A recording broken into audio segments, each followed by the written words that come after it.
பூரிக்கு உருளைக்கிழங்கு மசாலா வைக்கும்போதுங்க நம்ம வீட்டில் வந்து குழந்தைங்களுக்கு பெரியவங்களுக்குலாம் காரம் வேண்டாம் அப்படின்னா நம்ம தனித்தனியாக குருமா வச்சுக்கிட்டு இருக்க முடியாது இல்லையா?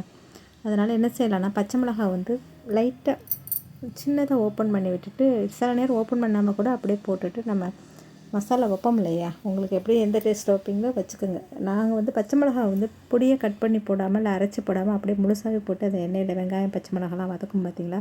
இப்போ வதக்கும் போது அப்படியே வதக்கிட்டு உப்பு போட்டு அந்த உருளைக்கிழங்கு மசிச்சு விட்டு நம்ம உருளைக்கிழங்கு குருமா வைப்போம் இல்லையா? அதை வச்சுட்டு நம்ம என்ன செய்யணும்னா அந்த காரம் விரும்புகிறவங்க ஸ்பைஸியாக எடுத்துக்கணுங்கிறவங்க அந்த பச்சை மிளகாய் எடுத்து இந்த மாதிரி இப்போ நான் பிசைஞ்சு விட்டேன் பார்த்திங்களா? அந்த குருமாவில் அப்படியே பிசைஞ்சு விட்டுட்டு நம்ம காரத்தை நமக்கு தேவையான காரத்தை சாப்பிட்டுக்கலாம். அப்போ பச்சை மிளகாய் போடும்போது காரம் மற்றவங்களுக்கு கம்மியாகவும் நமக்கு அதிகமாகவும் வேணுங்கிறப்ப ஒரே நேரத்தில் இதே மாதிரி நம்ம செஞ்சுக்கிட்டிங்கன்னா இதே மாதிரி தான் பருப்பில் போடுறதும் எல்லாமே நான் கீறி விட்டு போடுற பச்சை மிளகாயெல்லாம் அதில் கலந்து விட்டுக்குவேன். இப்படி மிக்ஸ் பண்ணிவிட்டு சாப்பிடுவேன்.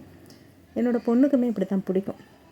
இந்த முழு பச்சை மிளகாய் போட்டால் சின்ன குழந்தைகள் இருக்கிறப்ப பெரியவங்களுக்கு காரம் வேண்டாம் அப்படிங்கிறப்ப காரம் வேண்டான்னு விரும்புகிறவங்களுக்கு அந்த மாதிரி ஒதுக்கி விட்டுட்டு நம்ம காரம் வேணுங்கிறவங்க அந்த பச்சை மிளகாய் எடுத்து நல்லா பிசைஞ்சு விட்டு அந்த குருமாவோட சேர்த்து மிக்ஸ் பண்ணி சாப்பிட்டோம்னா நமக்கு தேவையான காரம் கிடச்சிடும். நம்மளும் திருப்தியாக சாப்பிட்ட மாதிரி இருக்கும். அந்த வீடியோ பிடிச்சிருந்தா சப்ஸ்கிரைப் பண்ணுங்கள், லைக் பண்ணுங்கள், ஷேர் பண்ணுங்கள்.